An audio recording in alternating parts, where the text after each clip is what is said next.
Primera de Juan 2, 17. Y el mundo pasa, y sus deseos, pero el que hace la voluntad de Dios permanece para siempre. La oración más conocida del mundo cristiano es el Padre Nuestro.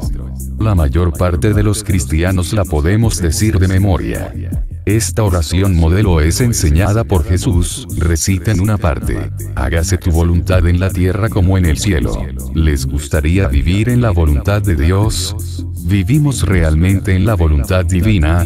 Es de esperar que ambas respuestas sean afirmativas. El Salmo 2 dice que el mundo está en rebelión contra Dios y contra su ungido. Aquel que no ha recibido a Jesucristo en su corazón como Salvador personal no busca hacer la voluntad de Dios. Pero nosotros somos la Iglesia de Cristo, por lo tanto debemos vivir en la voluntad del Señor. Lo podemos hacer a través de los 3 siguientes pasos. De acuerdo a los evangelios, antes de que Jesús fuera apresado estuvo orando en el huerto, ya que era un momento de muchísima aflicción, pero a pesar de todo lo que venía, oró a su Padre diciendo: Padre mío, si es posible, pase de mí esta copa, pero que no sea como yo quiero, sino como tú.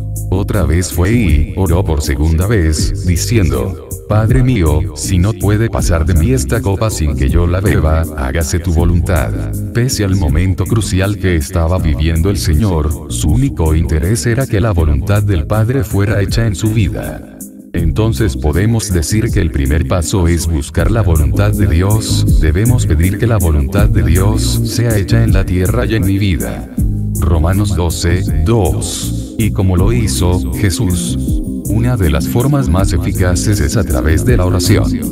Romanos 12, 12 dice que oremos sin cesar, es decir que no debemos dejar de orar. Aunque no nos demos cuenta, a través de la comunicación oral con Dios, recibimos mucha claridad respecto a Él. Es en el momento cuando Dios y yo estamos solos en que Él me cuenta sus intimidades y yo aprendo a conocerle más. Primera Tesalonicenses 5, 17 dice que oremos en todo tiempo, no solamente cuando estemos tristes o preocupados. La otra forma de excelente eficacia para buscar la voluntad de Dios es mediante la lectura de las Escrituras y la meditación en ellas. En Juan 5, 39, Jesús nos ordena escudriñar las Escrituras por todos los beneficios que ello implica. De acuerdo al diccionario de la Real Academia Española, escudriñar significa examinar, inquirir y averiguar cuidadosamente una cosa y sus circunstancias. En la palabra de Dios está todo lo que debemos y podemos saber respecto a lo que Él desea. ¿Quiere buscar la voluntad de Dios? Lea la Biblia, estúdiela, memorícela, repásela diariamente. Sea como los hermanos de Berea, quienes al escuchar lo que Pablo decía, no se quedaron con sus palabras, sino que escudriñaron las Escrituras para saber si lo que este apóstol decía era tal cual. En 2 de Corintios 7, 1, dice que debemos consagrarnos a Él. Nuestra santidad debe ser perfeccionada en el temor de Dios. La consagración, que es la entrega total a Dios, es otra forma a través de la cual mostramos al Señor que deseamos su voluntad en nuestras vidas. Debemos hacerle saber a Dios que anhelamos que su voluntad maravillosa sea cumplida. Recordemos nuevamente que en el modelo de la oración, el Padre Nuestro, Jesús nos enseñó que pidiéramos que la voluntad del Padre sea cumplida en la tierra de la misma manera que se cumple en el cielo. Dios es perfecto, nos conviene de todas maneras que su voluntad sea cumplida, Él siempre busca lo mejor. Después que hemos buscado la voluntad bendita de Dios, es de vital importancia que demos el segundo paso: conocer y entender la voluntad de Dios. Tal vez llevamos largo tiempo pidiendo y buscando que la voluntad sea hecha en nosotros. Pero ¿qué diría usted si le digo que esa petición es de rápida respuesta y que a lo mejor ese mismo tiempo Dios lleva mostrándola, pero usted no se ha dado ni cuenta? Juan 7, 17 dice: el que quiera hacer la voluntad de Dios, conocerá si la doctrina es de Dios o si yo hablo por mi propia cuenta. Es decir, debemos estar en condiciones de identificar lo que viene de Dios y lo que no. De lo contrario, cualquiera va a decir barbaridades con la etiqueta de voluntad de Dios. ¿Cuántos se han apartado del camino recto porque creyeron en doctrinas de demonios, ya que, aun amando al Señor, no tenían ni idea de las verdades fundamentales de la sana doctrina?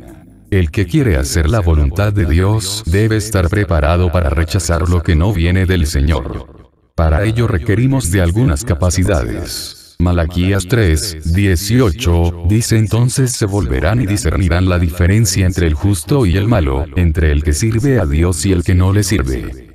Romanos 3:9 nos cuenta cómo Salomón oró a Dios: concede, pues, a tu siervo un corazón que entienda para juzgar a tu pueblo y discernir entre lo bueno y lo malo. Entonces debemos estar capacitados para discernir, distinguir una cosa de otra, señalando la diferencia que hay entre ellas. Comúnmente se refiere a operaciones del ánimo. Dios no es Dios de confusión, Él es el más interesado en que tengamos su voluntad clara para que así podamos ejecutarla.